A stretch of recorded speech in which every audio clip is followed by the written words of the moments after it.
Little background into me: I graduated from Louisiana State University with a degree in biological sciences. Later, I went to another institution, got my MBA. Currently, I'm in a Master's of Public Health and Doctor of Veterinary Medicine dual program at Virginia Tech, or Virginia Maryland College of Veterinary Medicine, in their dual degree program. Prior to being admitted to this program, while I was getting my MBA, I had two internships and a job at the Walt Disney Company. So all throughout that, I very much saw the importance of networking, and even I didn't start implementing my networking skills and things like that until about a couple years ago with my second internship. Here are some things I recommend, I suggest, some things I look back on and maybe have a little bit of regret about that I didn't do sooner or as effectively as I should have, looking back now with my current position and in my current program with my current institution. So in undergrad, I did not network at all, which is kind of crazy. I was a resident assistant, I was a desk assistant. I joined a few like clubs, organizations, off and on, things like that during my 3 years at the university. And yeah, and I, of course, given that I completed a degree program, what is it, you need at least 120 credit hours? Of course, I've had several professors. Even whenever I had like smaller class sizes for like, because I was also in the honors program, so like for those courses, it's what, at most 20 students. I still didn't take advantage of the opportunity. Definitely, I had heard of networking and things like that, but for me, just in my mind, I'm like, maybe if you're like an engineer or you're a finance major, you would need that to like, get a job and like work your way up the corporate ladder. But I was kind of thinking for any other major, I don't really see the advantages of it. I'm not sure. Same sentiments can be mentioned for my MBA program, which since I was with the Walt Disney Company while I was pursuing my MBA, I was online, so it would have been harder to do anyway. But also acknowledge I made no attempt to even network beyond the required like group projects or required check-ins that you had to have with an advisor. My mind wasn't there, and I was like, I don't really see the importance. I'm progressing, pretty okay without meeting with people, interacting with people. So it really doesn't matter. I seem to be getting along okay. That was the gist of it. And even with my first internship at Disney, I was like, I want to meet people. I love experiencing new things, yada yada yada. All those kind of like passive people skills, but like the active, like going out there, putting myself out there, and making a name for myself. I wasn't doing that. Hard work would just do everything that I needed to do. That was the mindset that I had, which I'm not negating the impact of hard work. Hard work will definitely, get you through the door, get you to where you need to be for sure. But to progress beyond that, it takes those people skills, which I will dive into in a bit for sure. But with my second internship, however, and that second internship was a professional internship with the Walt Disney Company, where I was a wilderness explorer, where we had to actively invite guests to engage with the program, which you're in a theme park and you're dressed like a wilderness explorer. You have a guidebook, so it's just like you have to make it appealing and make conservation, make science topics, things like that appealing to people whose minds are like, I want to get on the next thrill ride, or I want to see this exhibit. So you really had to hone in on a lot of skills, a lot of knowledge, and like persuasion as well.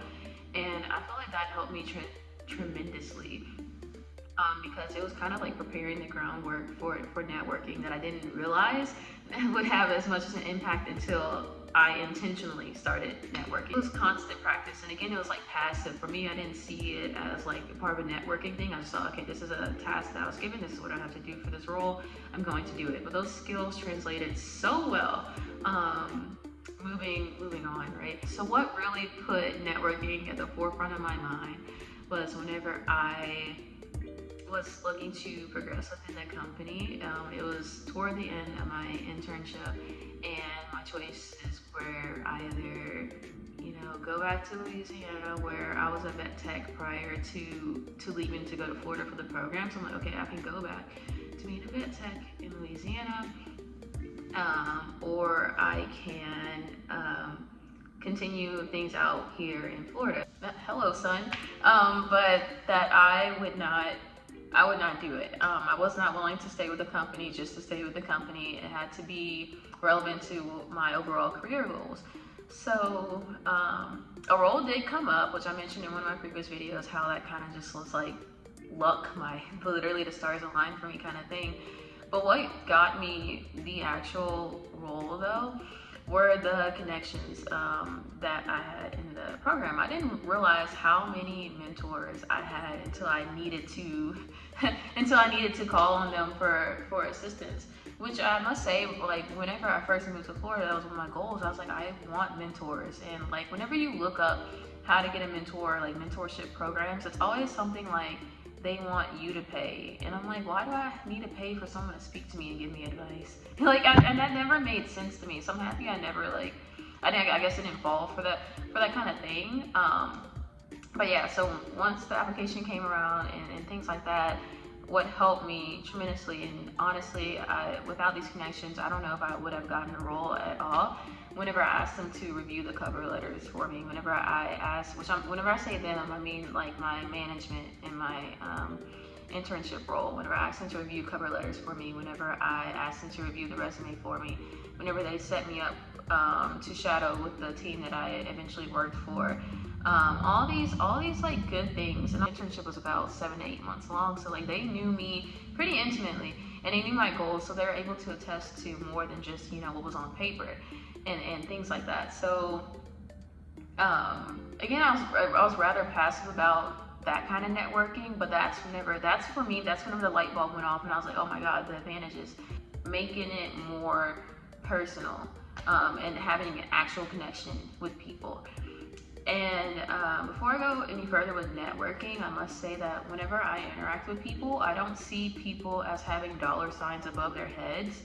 And what I mean by that is I don't like transactional relationships. Like, I don't want to see someone as like, ooh, this is your position in the company, I want to work with the company, I'm just going to meet with you to accomplish my goals, and then after that, I'm not going to communicate with you anymore. So whenever you are networking, try to not make people feel like you're just using them as a stepping stone. I've definitely had that, like one person say like, oh, I feel like you using me as a stepping stone. I had to like explain, no, that's not the case. Here's the bigger picture kind of thing. Make your goals known to those who want to help you, those who are genuinely in your corner. A lot of times whenever people see how enthusiastic or passionate you are about something, they can't help but want to help you.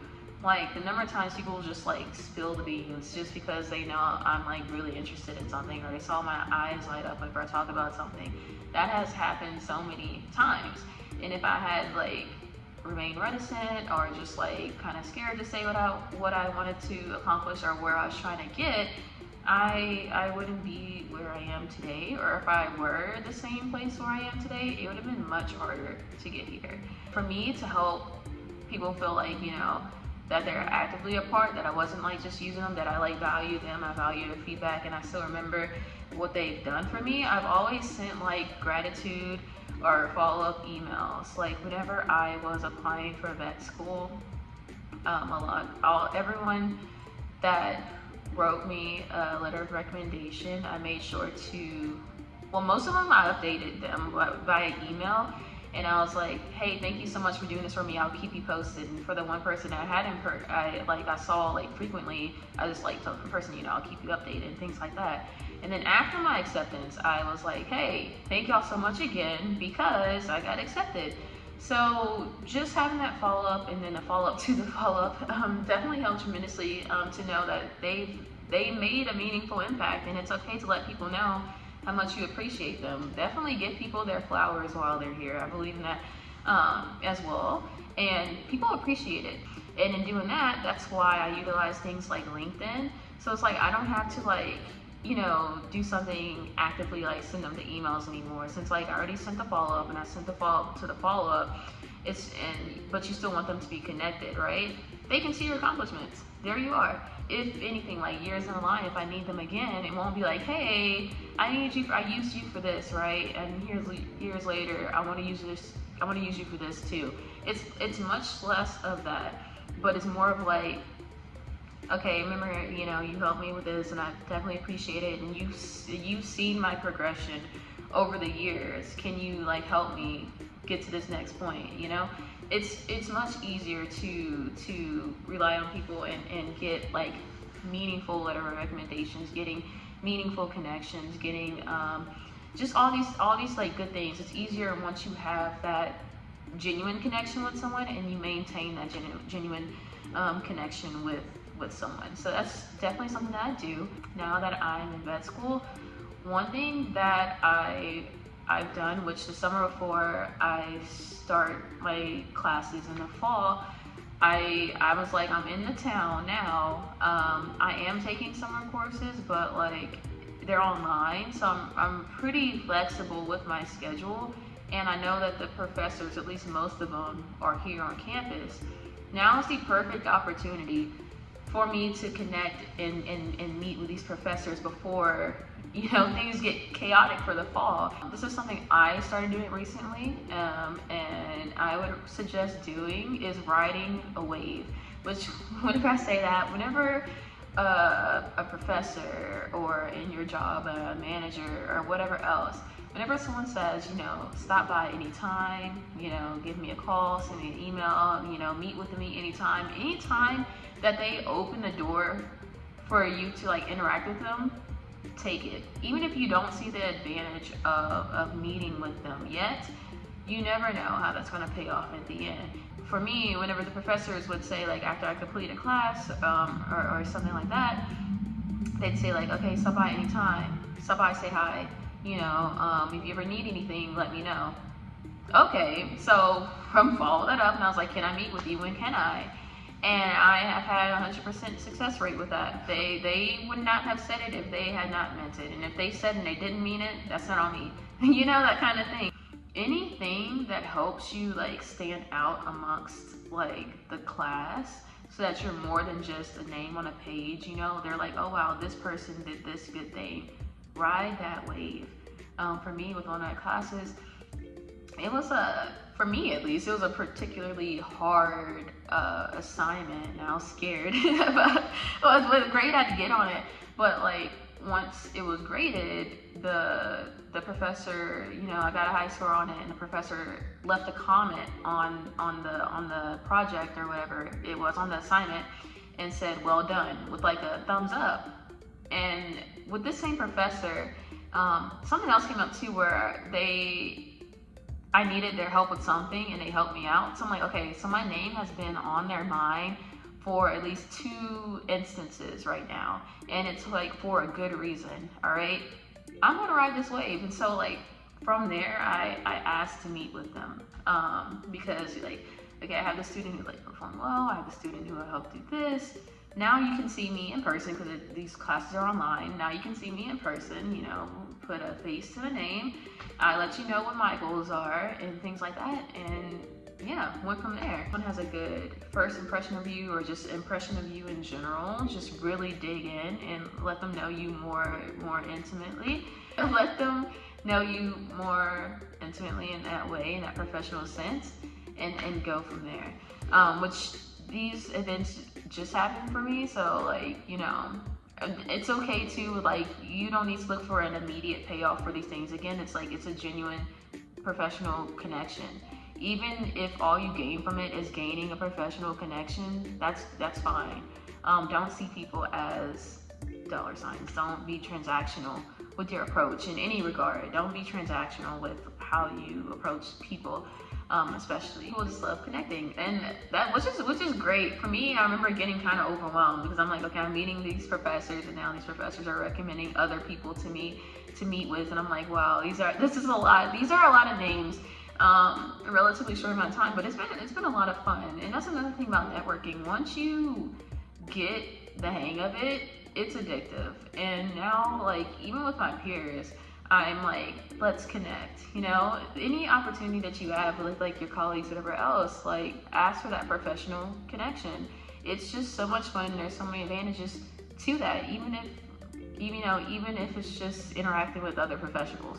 That's rewarding in and of itself. You never know what you can learn from other people. So let's get into the specifics of how to network. You can, as I like mentioned, people that you already know, just email them and write in a good wave or whatever else the case may be. For me personally, I've mainly used just email. So whenever you're emailing people, you don't want to be generic. Give them a reason to want to meet with you. Yeah, a lot of people are open to meeting with you, but they are busy people too. So show them that you value their time. So whenever you send an email to your professor, your manager, whoever you're trying to connect with, make sure you acknowledge their work. Like for professors, a lot of times the university posts bios of the professors, and you can see the research that they've done, which I'm speaking from a STEM field perspective. You can see the research that they've done. So what I do is I see what their research topics have been, what their current research interests are, what their professional experiences are, and then I say, so I was really like drawn to XYZ aspect of your work, and I want to learn more about your work, or I saw that you were involved with this organization. I'd love to learn more about, your work with that organization, or just I was in your class and I really enjoyed the topic and I want to learn more about it. You don't need to send the same exact email to every single professor. Make it known that you're interested in more than just your personal interest and your personal goals.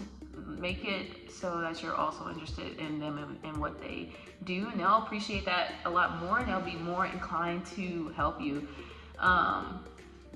And the one person I can think about who wasn't a professor who I connected with, I remember I was so hesitant to meet with them. But I was like, I would really like to talk to them, but like I know they're busy and like, maybe they won't be interested. It was just like a fear of rejection from a professional that I pretty much looked up to at that point. I'm like, I don't know if I could handle that, right? And I remember a friend told me people love to talk about themselves. So that is another thing I have in mind whenever I reach out to people. People do love to talk about themselves. And with that particular professional, I asked for her research paper. She sent it to me. I read her research paper. And then after I read her research paper, I was like, hey, I'd love to ask you some questions about your research paper, because it was an interesting topic. It was genuine. And, that's the approach. I want to learn more about the work that you do and the things that you value and the things that you put time into. So she was more than happy to meet with me. And then from there, while you're meeting with people, of course, have questions prepared beforehand or have like questions in your mind. You're like, okay, and like find nice segues and things like that to ask your own questions. It's just that initial impression of like, this is more than just I'm using you kind of thing to like get through the door. And then once you're there, you can like, work in your personal goals for the meeting. That's what I've always done, and that's what I will continue to do because it works. And with the connections that I didn't know previously, I don't have a 100% success rate with that, but it's still a high success rate. It's definitely easier to meet with people who already know you or know of you, but that's not always possible, right? And you shouldn't like dissuade yourself from reaching out to people just because, again, that fear of rejection. You never know until you know, right? And so I know with one person I met with at the university, like they're not a professor of mine, like our paths will probably never cross, things like that. But I had a question about a particular scholarship opportunity. They were the institution's liaison for that. So I'm like, okay, let's meet. And then whenever, it turns out like I wasn't like eligible for the scholarship because it's not available for like vet students or whatever else. They were still like, but if you want to meet, and get a tour of like, this building that I'm in, you know, feel free to. And I'm like, okay, sure. So again, it's like not transactional. I wasn't like, I don't want to just reach out to you to accomplish my goals and then like leave you cold turkey whenever you can't help me do that. Because you never know how those connections will pay off in the future. And whatever else. So definitely I was like, yes, I'd love a tour. And so I learned more about a building that I didn't really know about because I'm new to this school. And I learned more about the resources that I have. And honestly, the resources that she told me about, I doubt I would have known that they existed had I not done that tour. So there's just so many advantages that you can't even anticipate. Also remember to just advocate for yourself, make your goals known, at least you put it out there into the universe, and like, you know, your hard work and determination can help you out and like prevail at the end, but you need to like be vocal about your goals and ambitions and where you're trying to get, where you're trying to be, and go from there. Don't be afraid to be seen trying. Once you get to a point where you're confident in yourself and like, you know, your goals and you're self-assured, that can't help but spill over into your personal life. And whenever that spills over from there, you can't help but spill over into your professional life and things like that. So don't be afraid to be seen trying. But I'd rather like grow and be uncomfortable while growing than staying stagnant in the same place. I've always valued growth, and I've always had a growth mindset. Letting my actions follow, again, that was something that's really developed within the past few years, and I'm very grateful for.